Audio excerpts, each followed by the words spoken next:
Hi, everybody, and welcome to the Cultural Studies podcast. My name is Toby Miller, and my guest today is Hi, it's Anna Kornbluh. I teach at the University of Illinois at Chicago here in the Midwest. Prof. K. Thank you so much for doing this. Do your students ever call you Prof. K? They do sometimes, which is a little funny Kafka-esque title, I Well, it feel. is. And for people of my generation, not yours, it also reminds us of Doc K and Super K, which was about the unindicted war criminal trading under the name of Henry Kissinger. Oh, yeah. God, But Henry Kissinger's in Isaac Chotiner's interview this morning of Cass Sunstein in the New really York. Yeah, well, there's a whole Kissinger passage, which is invalidating of Sunstein's credentials, I would say. interesting. Well, we were never more than liberal in my view, but an influential one. I mean, he gets to be a public intellectual, God knows how and why. Yeah. In any event, Prof, I should try not to refer to you now as Prof K. Maybe Prof A. Do your students call you that? That's fine. Yeah. That's AK is also oh fine. AK, right, AK. AKA AK. I like it. So, Prof Anna, my opening gambit question, your starter for 10 is to inquire what's currently impeding, dynamizing, preoccupying, interesting you? What's happening for you right now? I like those verbs. Um, it's very hard to be a Chicagoan, a Midwesterner, a US American, and not be preoccupied by threats of occupation and by the occupation of all of our public services and public goods by authoritarians and minoritarians and segregationists. So that's very, very distracting. Mm. And it's very, all encompassing. Mm. And then I'm sort of also meta preoccupied by the weirdness and by what I should read by more experienced people with this, the weirdness of kind of like I'm still making my kids lunch or doing the laundry, but I'm also living through the profound dismantling of the rights-based rules of order in this country. And so that's just like deranged, It's like, am I dissociating when I'm, forgetting the authoritarian occupation and spreading the peanut butter on, my kid had a peanut butter skyscraper for breakfast today. That's what we call it. Like, but these rhythms of a certain kind of sustenance have to be maintained. Even though, of course, for my kidnapped neighbors or for other kinds of, political prisoners and so on, their life rhythms are not maintainable. So there's occupation, preoccupation, meta occupation.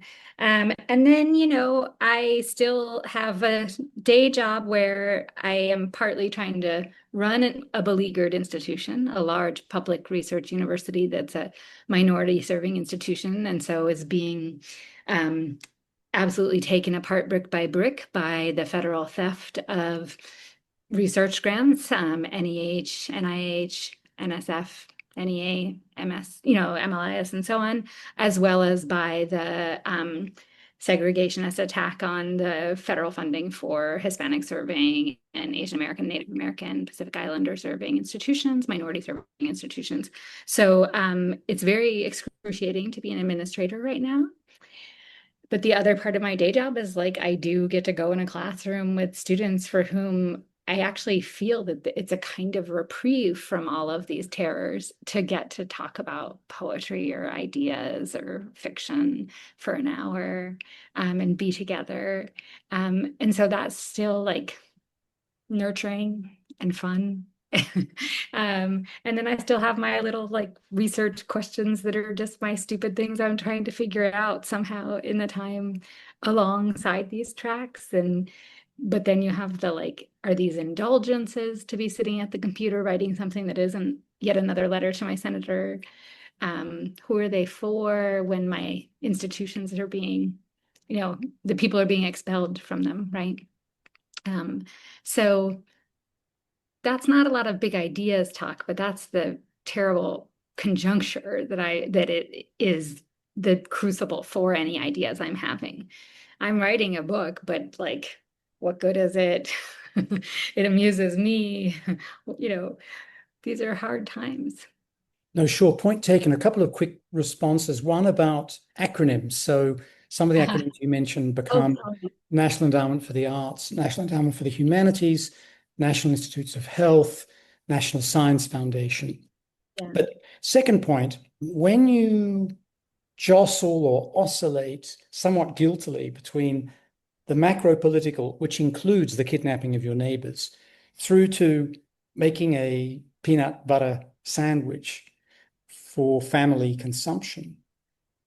I think that's very valuable because life must go on, children must be fed, norms must be continued in amongst the lunacy of evil.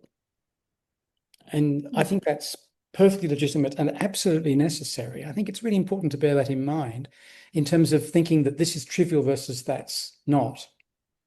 You know, Oh, yeah. That's right. I guess one thing I wonder though, and the reason I call it like derangement or dissociation is that carrying on work. How is that? How do we decide which part of it is making it possible to fight and contest and resist?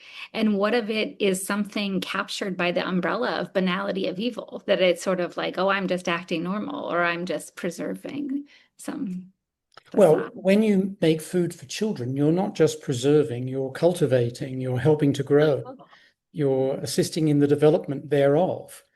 And Right. when you go into the classroom and you provide that hour of poetry or whatever, yes, one could regard that as repressive tolerance at work, or one could say it's not terribly relevant.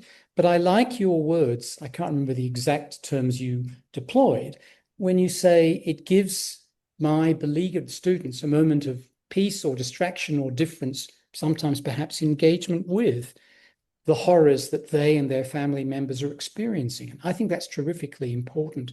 In terms of your book, whatever it is, and perhaps you'll tell us about that in a moment, the newest book, I guess I used to say to doctoral students when they were having trouble finishing or having difficulty starting, this is not the be all and end all of you.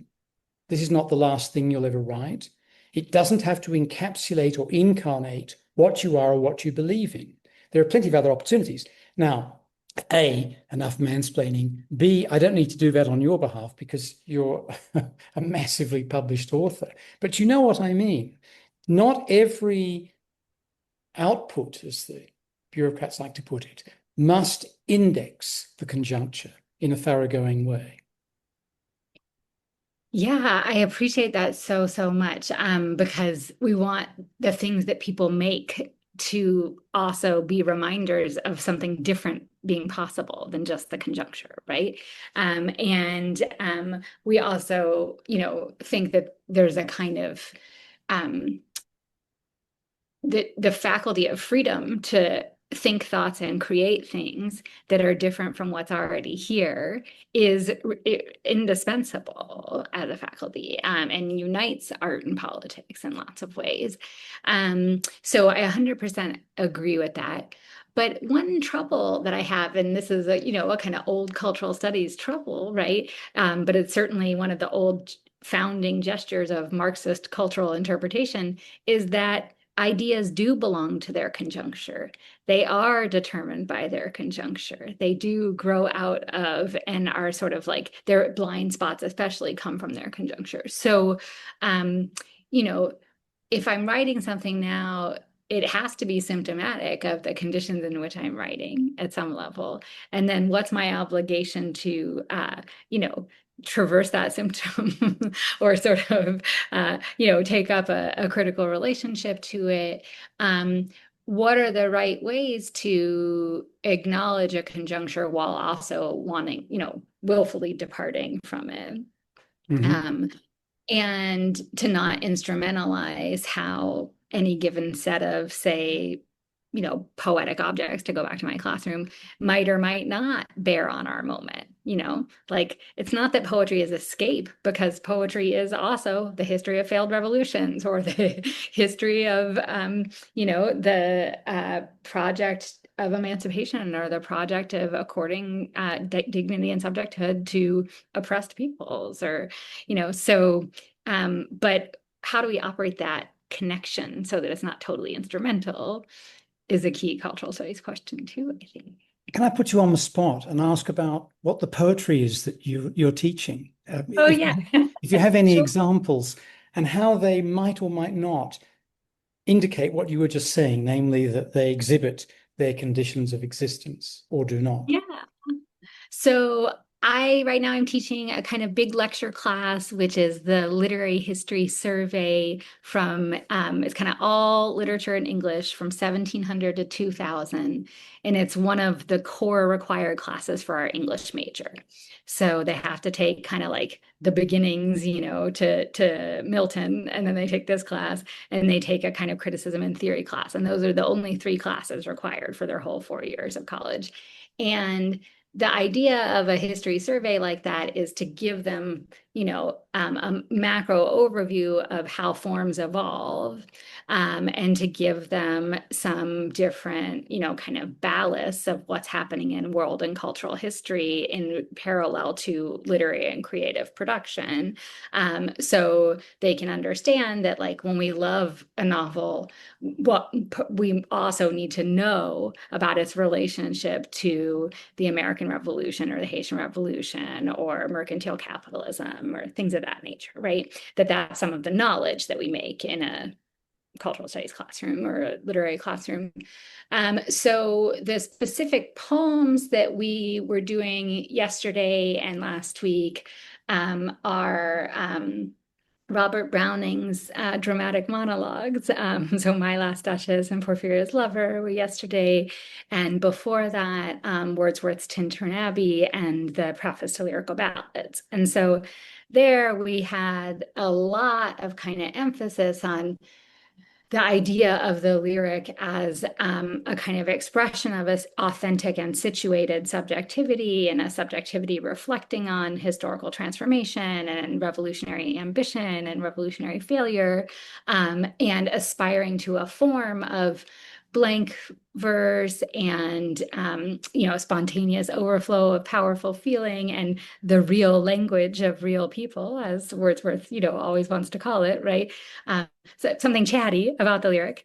And then Browning's kind of buggering of that with his invention of a form where it's decidedly the case that the lyric subject is not the poem, right? That there's a speaker in the poem, and they're some kind of sociopath, and the poem knows that, and the poem is speaking differently from what the speaker is telling you. And so, that meant that we were just like yesterday, luxuriating in caesura. Like, how does this poem tell us this guy's a crazy person who killed his wife, right? Because he's not exactly saying that out loud. But where are the hints? How do the semicolons and the periods and the breakages and the arrestedness and awkwardness and deliberate ugliness of the language, or Mm. unloveliness of the language, and the haltingness and the just tell us that something is wrong here with what this guy is overtly saying. And I think that being able to just collectively scrutinize oration like that. So, megalomaniac man's misogynist and proprietary, fantastic, self-presentation, and to puncture it is highly relevant to authoritarian libido. And I guess that brings me to ask you about what have been two important forces for you that you deploy very notably, if I've got this right. One, Marxism, the other, psychoanalysis. Is that a fair assessment? Yeah, Yeah. yeah, Could that's you fair. tell us a little bit about your investments in those and how they've informed, and perhaps in turn been informed by, in their wider circulation, the books that you've written? Sure. That's a big question, but thank you I for know. Well, you have 30 seconds until the next ad break, 30 seconds. okay?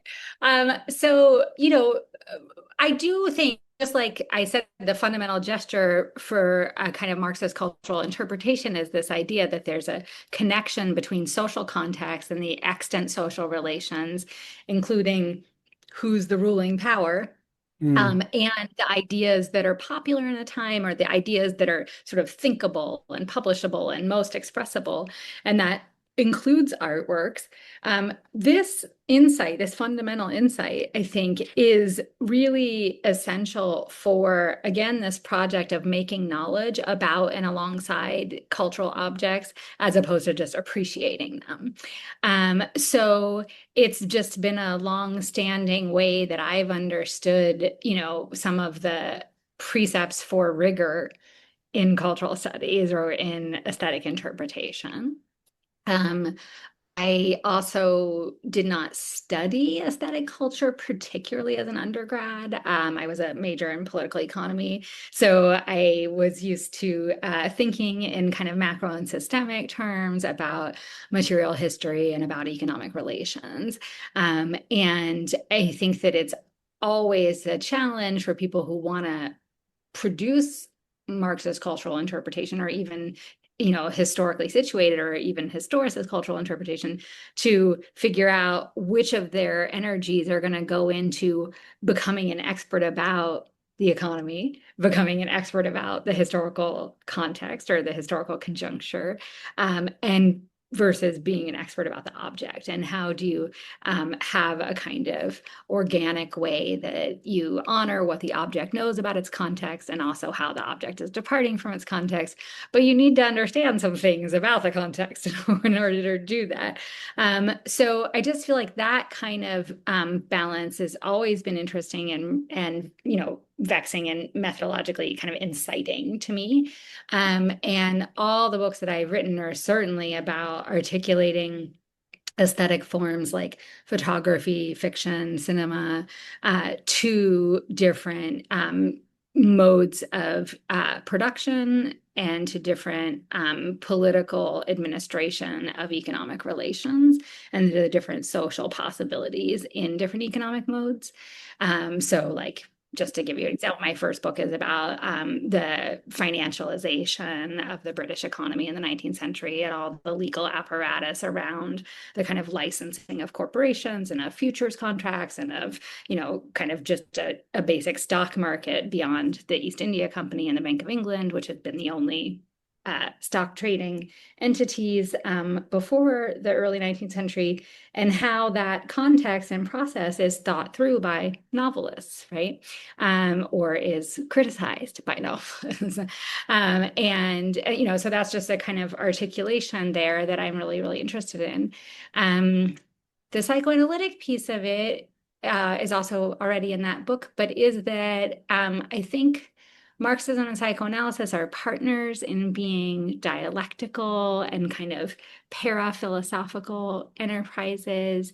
They are partners in being opposed to undialectical historicism, and to what I would think of as kind of nihilist and immutable philosophies of history that I would associate with some more monadist, or I'm sorry, kind of what's the word I'm looking for? More nominalist and integrated, and sort of philosophies of the one, or of life, as opposed to of the three. And I think that they both ask questions about the conjunctural social relations, and how those determine possibilities for human flourishing. And I think that they're both about certain kinds of inversions of, our fantasies of what's valuable, or what power is, or and so they're just fun to me, but they're also like uniquely intricate, systematic modes of thought that have inspired all kinds of, constant exfoliation in ways that mean that there's labyrinthine stuff to explore in both of them forever. And like, I'll never be done reading other Marxist interpreters of culture or other Marxist philosophers of history or other Marxist political strategizers, nor, psychoanalytic exposition of, the relationship of uh, human expression to human consciousness and all the varieties of human expression. And there's just so much of both of them that they're just like inexhaustible canons to me. Yeah. And could I ask you a specific question about your, I think, latest book? And I have to admit, I can't get hold of a copy. I don't, I haven't seen one here in Guadalajara, but I'm really fascinated by the title. And so I wonder if you could explain to listeners who, like me, are ignorant of the book. Please don't feel you have to do this in excruciating detail, but the detail that you feel happy to share. Immediacy or, comma, the style of too late capitalism. It's a fabulous title. Oh, thanks. You But know, what is it? Prof A, what are you Yeah. telling us? Apart from Yeah. attracting my eyes and making me think, and then realizing I don't understand. Right.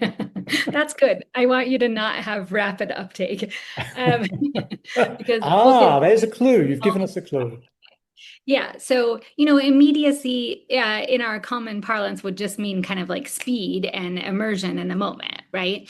And sometimes people have taken even right now, I think, to using it as like, oh, I would do that with immediacy, like as a kind of characterization of the velocity of their reaction to things and of the urgency of things. So we have these kind of, colloquial ways of understanding it as a almost temporal category and as Mhm. Mm. pressure. But I'm trying to expand some of those features into more of an aesthetic category where we understand that rapidity and urgency and instantaneity to be to have the effect of kind of cutting out process and cutting out representation, cutting out mediation, im as a negation of mediation, Mm. so that there is a aesthetically a whole kind of mode that is very dominant of a flatness and telegraphy and sort of direct messaging in across a variety of media where there's somehow this sense that the urgency of our situation and the lack of time and the hurry that everybody's in means that there's no time for a slow message. You only have to have, I got it right now, right? You have to have the correct position. It has to be telegraphed from, say, the artist to the spectator. And the spectator has to be like, I got it.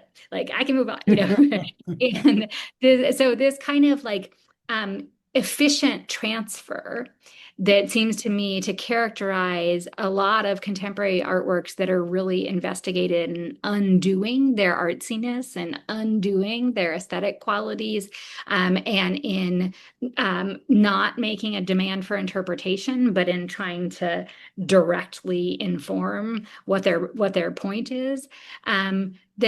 That whole matrix of value, although it has been received by our aesthetic critics of the contemporary and many cultural students of the contemporary as a kind of unique or genius innovation in style, things like autofiction, is actually part of a broader economic structure, a broader matrix of value, which is the intensivity of the circulation side of capitalism's valorization circuit.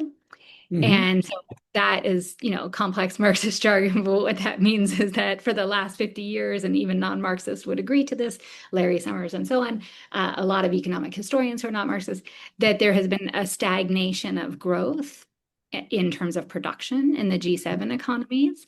And there are all kinds of indicators of that. But like lack of business reinvestment is a huge one, lack of major technological innovation is another one, declining rate of stock market transactions. And the compensation for this stagnation in production is an intensification of exchange, an intensification of circulation. So we can't make new cars, we can't make new houses, but we can have Airbnb and Uber put these cars back into circulation, put this real estate back into circulation, even though these were, already sold commodities, for instance.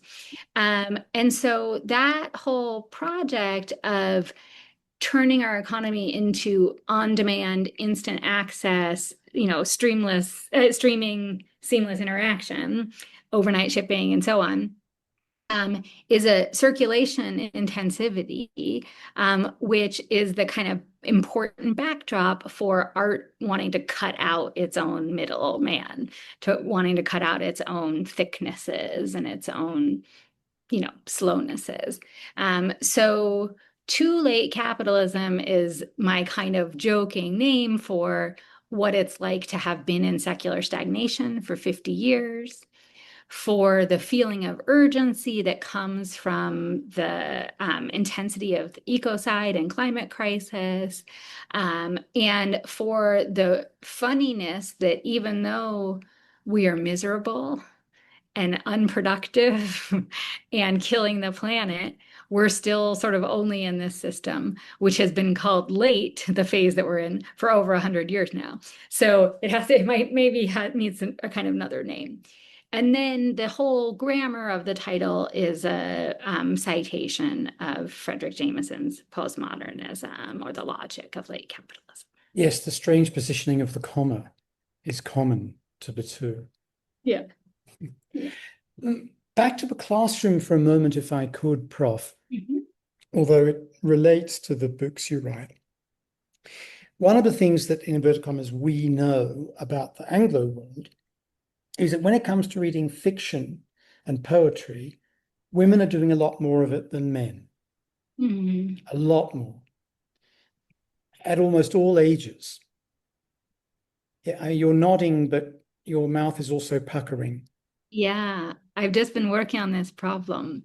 Oh, have you? Okay, well, you know more about it than I do. So my question was, A, is that correct? But B, how are you finding that playing out, if indeed it does, in the classroom, in a big lecture hall series, such as the course that you're currently running? So when you say we know that, this is absolutely a kind of commonplace in various kinds of efforts to make sense of the manosphere and the loneliness epidemic and what's happening in cultural industries.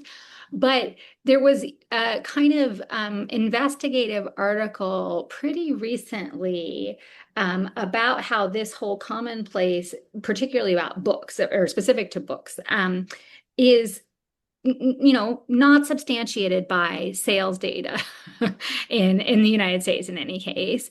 And all is sort of traceable to one like 2017 Box article. But nobody in the book industry actually has information that this is true. And certainly if you look at the bestseller list, like dad books go on eternal. Like, there is infinite World War II books, there's infinite scientific nonfiction, there are infinite airport thriller. Yes. No, I get that. Yeah. But I meant fiction and poetry. Well, those are right. Okay. So the airport thrillers are fiction. Sci-fi is fiction. The World War II, you're right, is not. The literary side of things. So I guess it's just a little bit tricky. Like, how are we measuring who's actually enjoying these things, who's actually consuming these things? You can say that book club is a lady thing. You can say that Oprah's book club and Reese's book club and some of the sort of as it were, cultural institutions that are anchoring the industrial consumption of fiction are led by women, and there's a presumption of women there, of femininity there. But I do think that culture's for everybody, that creativity and imagination goes across the gender spectrum and the sex identity spectrum and the social position spectrum. So in my classroom, I would have to look at my lecture roster to actually see if it is not half and half. But there are plenty of active participants in the lecture hall who are men or present as men. And also women. It's not like the men just talk more, but like, you know, I would not say that this is a girl class, even though I often joke that in understanding the history of the novel and its relationship to epic, that all novels are chicklit because all novels are about anti-heroes and average people, and like woman is a kind of version of that as against like epic Odyssean, heroes and so on. Um, but I think there's a little bit of a problem that there's a coding of social connection as feminine rather than masculine, and that literature is a profound, like kind of engine of social connection, right? People read things and they want to talk about them with each other. They want to go to book clubs. They want to go to book signings. They want to go to the library. They want to, share the book with their friends. They want to write fan fiction about it. They want to rate it on Goodreads. And that generating of social connection is definitely coded as feminine, right? But that doesn't mean that men aren't good at it or that men don't need it or long for it or even actively do it. Um, where do we get that coding? And who could be our big heads or our like sort of cultural engineers or entrepreneurs who could, you know, code the culture work as a little more male? There are incredibly nerdy guy podcasts about music, which is a kind of poetry often. There are incredibly nerdy guy TikToks about film or also about books. I mean, Book Talk has plenty of men. Um, it's possible that there's a feminization of the novel as opposed to a dudification of cinema. That's probably something that we could think about in the fanosphere, or even in the critical landscape of how many of the top 100 downloaded podcasts, which Apple does rank, in the United States, that are about cultural objects. If they're about literature, how many of them are hosted by women, for instance, versus if they're about film, how many of them are hosted by men? You'd probably be right there that the fiction is a lady problem. But what's behind your question that we should fix that coding, right?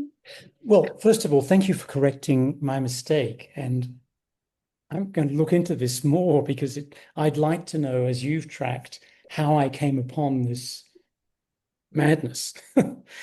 But other than that, my experience in the global north of teaching about texts is that the student enrollment is almost 80% female. Mm-hmm. So it's different from what you're experiencing. But that's been my experience. And in a sense, that has matched what I thought was the objectification of knowledge about reading, right?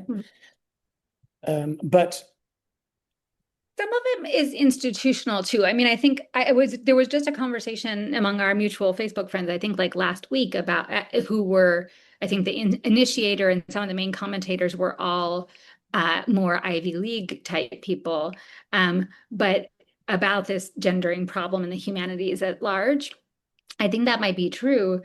I teach in a, extremely working class oriented, but research university. So we are R1 federal grant prolific, highest tier of research, but for the urban poor. And my student constituency in English, a lot of the students are, and this is true in history too, are students who grew up in Chicago public schools. Their teachers were some of the main accomplished professionals they ever encountered, and they want to be teachers. So the teaching of English and the teaching of history are very popular major tracks. And I find there's a lot of men in both of those tracks in my programs, and they are looking for a stable job. There's a good Chicago has a wonderful teachers union. They're looking for a way to be giving back to their communities and have meaningful work. And they're looking for models of how to be a professional that were available to them before they went to college. And so that might skew, the demographic of my students is different than maybe the demographic of these friends of ours who were having a conversation about the English classroom at Cornell or something. Yes, Maybe. I'm sure that's true. I'm sure that's true. And in my own case, in the United States, I taught ruling class children at NYU mostly, Mhm. and working class minority children at the University of California, Riverside. My experience outside there is teaching ruling class international students in Britain, Mhm. ruling class local students in Colombia, and working class Mexican students in Mexico City. So it's quite varied in one sense, but the gendered aspects, Continue. I perceive some consistency. Mhm. But I think what's very significant about what you're describing, is this experience of professional life and the admiration for consistency and competence and expertise that your students get in the Chicago public school system and seek to emulate in the spirit of public service. Yeah. Public service is the pipeline of our institution. That's one of our mission cores. Yeah. And admirably so. That's incredibly admirable and fascinating. Yeah. Okay, Prof, wanted to move on to a slightly different track, Yeah. but one that you're very involved in at present, which is not Prof A, but AI, Oh, yeah. the so-called artificial intelligence. Could you tell us your views on this, your experience of this, and your activism, Sure. please? Um, so my views are that we are living in a wild financial bubble, very comparable to the ones I studied in the 19th century, very comparable to other ones across the history of the last 200 years of capitalism. That there's a lot of unproductive investor capital because we've had such regressive tax policy in the United States over the last 20 years that has resulted in such upward accumulation, and people who have too much money they don't know what to do with, who want there to be some promise of the next productive thing, and that they have kind of colluded to go in on AI as if it were that, although it is not. And their own results are now showing that, and you can read every day in Forbes and the Financial Times about the lack of use case and the lack of opportunity for profit and the lack of business innovation or efficiency gains from AI, at the same time as the totally uncritical adoption of it into everything has provided the pretext for a lot of labor expulsion and labor disciplining. And all of this has aligned with both the style of immediacy and the disdain for process and the, demand for instant gratification and so on, to cut out process, and also aligns with an authoritarian agenda, which wants to completely rebuff the labor militancy of the care industries, nursing and teaching foremost among them, which have been some of the most densely unionizing industries, and are some of the main jobs that people work in the United States in a post-productive economy. They work in care and they work in service, right? And those kinds of workers were exploited to the hilt and had the world demanded of them by the pandemic. And they made some minimal organizational gains in response. And the oligarchs are fucking mad. And so this alignment of forces of the AI bubble and unproductive capital and angry authoritarians who want to discredit reproductive labor, which has up to now, been thought impervious to automation, right? We don't yet have robots to change our own diapers, whether of infants or adults, right? Um, they have this view of a careless and workerless world that just redounds to infinite instantaneous profit. It is based on a radical theft, right? A primitive accumulation, the enclosure of all hitherto existing cultural production. And what the outputs are not writing, are not ideas, and are not art. They are projective simulations. They are probabilistic models, and they're no good. And they have to be, or as the sociologist of technology, Tressie McMillan Cotton called them, mid. But they have to be, all of their products have to be, the output all has to be intensely jiggered, engineered, evaluated, reworked, edited, and so on to be of any use whatsoever. And this is why the use case is a problem for industry, which is in turn why the conspiracy of the AI companies to capture the public resources that are in education institutions, the public research universities, the public colleges, and sign long-term contracts that siphon public money to prop up their bubble that has no use case and to fire all the faculty, is a conspiracy that has to be fought. And it has to be fought by labor organizing among the care workers, labor organizing among the teachers and professors and staff, above all, of educational institutions at every level, because they're trying to take everything for no reason and no purpose other than continual upward accumulation. And the cognitive depletion and emotional incapacitation of the average person. So I don't think we have enough integrated synthetic storytelling and messaging about this conspiracy, and or this kind of convergence of forces, if you want to call it that. But I've been trying to provide some resources for my fellows to do that, coordinated labor bargaining on these issues, the ways that academic unions should think about what was won by SAG-AFTRA and how to tailor things of that nature for the classroom and for the latest generation of models.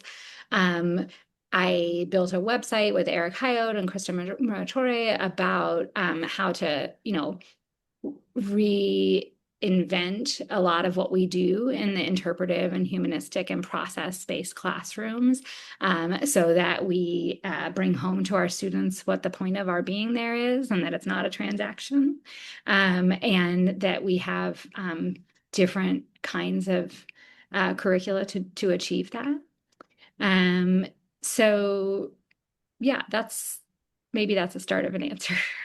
It's a great reply, and I'll include in the notes to this episode a link to your excellent webpage, which includes connections to things like your Against AI movement. Yeah. I had one more question for you, Prof, if I may. Sure. And after you've answered that, I wanted to give you the chance, bringing things to a close, either to revisit things we've discussed, but to add something to them, or to introduce new material that we haven't traversed. Does that sound all right as a way of Sure. Yeah, concluding? that sounds great. All right, lovely. So last question. This is your closer for 10 points. And we're going back to your earlier remarks. This is about the book Information, which I presume is called something like Peanut Butter Sandwiches Are Us. It is, yeah, it actually is something like that. It has a psychoanalytic title and a sustenance dimension. It's called Good Enough Art. And it's about the question of whether there are any middlebrow aesthetic cultural forms when there is no longer a middle class. And then that means it's about the history of the cultural studies answer to what is the middle brow, and the use of what Pierre Bourdieu called the sociological reduction as the answer to that question, and sort of revisiting all these decades later if that was the right answer and whether there could be a different answer, namely that there are actually some aesthetic properties of middlebrow culture, that it's not just a mode of capital accumulation or cultural capital accumulation, and it's not just designatable as what the middle class consumes, but that there are a whole set of styles and modes and aesthetic features that fall outside the bounds of what art critics usually like or what literary critics usually like, because we have a kind of modernist prism for valuing complexity and density,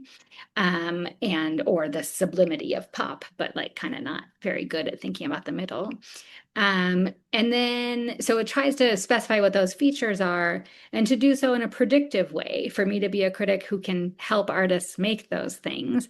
Because the book is also about understanding the role of arts and culture in this generally politically observed kind of disintegration of society, polarization, loneliness, decivility, loss of third spaces, disintegration of democracy, and so on. There's a robust kind of sociological and journalistic and historical and political conversation about why we don't have society anymore.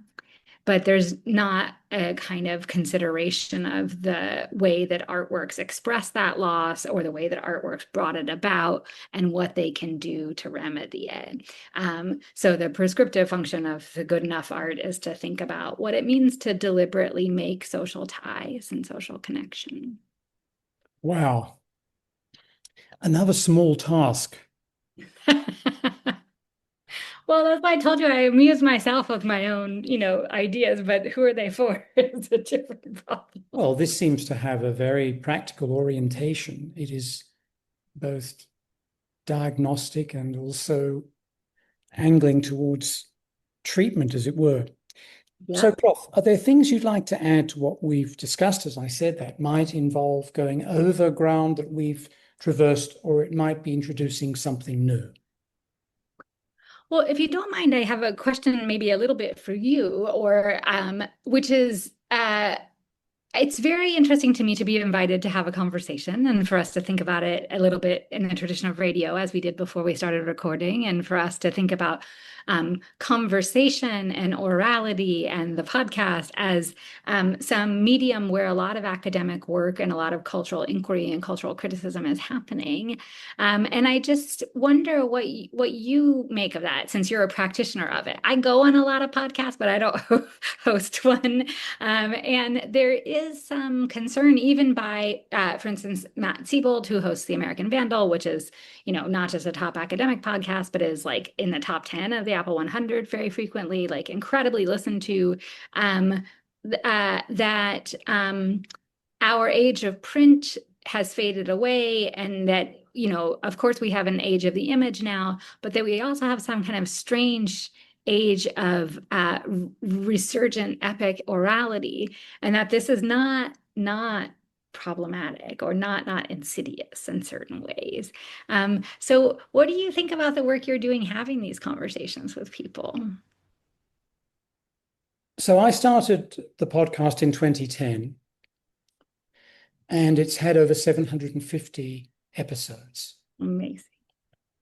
I stopped it for 8 years for personal reasons and restarted it for personal reasons. But in terms of why I began it, in the days when I was of greater significance than I am today, I would often go on the networks and on NPR. For a moment on NPR, I was the go-to guy on corgi stories to do with the late Queen of England. No one else could be trusted with this kind of problem. And I was very struck by the way in which both NPR and the TV networks, the main broadcast bourgeois networks in the United States, did very highly produced stories that were completely without meaning or significance, that were about nothing or covered things in a nothing way. And I thought back to the kind of radio that I grew up listening to, where there would be also very highly produced, but long form pieces. And I saw the podcast as an opportunity to do long form pieces, but was committed to doing them in an artisanal way, a conversational way that wasn't fitted to commercial rhythms. So I used to get lots of requests for carrying commercials, Oh, which I refused uh-huh. ways. I decided I would pay for it all myself and I would not edit. And things would be rather akin to sitting down in a coffee shop or a bar, with the difference that the audience wasn't allowed to chime in. Right. So that's what I was looking for. And really, that hasn't changed. Now, obviously, in the period from when I stopped making them in about 2015, early 2016, to when I restarted in late 2023, podcasts exploded. For a time, video podcasts exploded, and then they collapsed. There was massive Leninist tendencies to overinvestment in them and overproduction, and it didn't work. And now those things are adjunctive accessories and product placement for the oral version, it seems. And things are massively produced, they're mass culture, they're enormously successful. I enjoy lots of them, though almost nothing produced in the US is of interest to me in the podcast world because it's so inward looking, so Right. ignorant of the world, and so caught up in the presentational norms of commerce. So I'm Yeah. not very keen on the Yankee version Yeah. that I'm familiar with, even though US media culture and scholarly culture is one of the great influences on my life, and I'm a great beneficiary of both. So it's a slightly narcissistic way of answering your query, but the thing is that the impulse for doing these things came from quite personal wishes. I hope that doesn't enormously and inordinately invest or inform what actually happens in the conversations, because I'm much more interested in what others have to say. The other thing to say is that I called it cultural studies, one word and all lowercase, to make it informal, unofficial, and not too grandiose, whilst also being some sort of minor beacon. Yeah. That all sounds lovely. Conversation and long form roving conversation and the unedited sound very promising. Yeah. Well, one would hope that the promise would have been fulfilled after so many episodes. But the fact is, there are still great things to learn and great people to learn things from. And my experience of recording these 750 odd episodes, I've exhausted the people I loved and liked and have had to go into cold calling people, is Uh-huh. that some cold calls remain unanswered. They're very, very, very cold, Prof. A.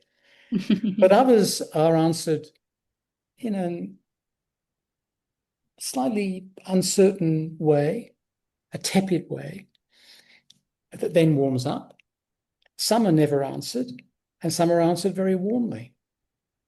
So it's been interesting also to see that variety of responses and to realize how generous so many people are with their time. Well, the invitation is generous. It's hospitality to host. Well, thank you very much for coming along today, dedicating your time to this, and keep me informed about the new book. When it comes out, please return to the pod and let's have a Sure. conversation about it, maybe with some of your favored interlocutors. And I want to know about the next phase as we move on from the peanut butter sandwich. Awesome. Thank you Happy so much. days. You too. Bye-bye. Bye bye.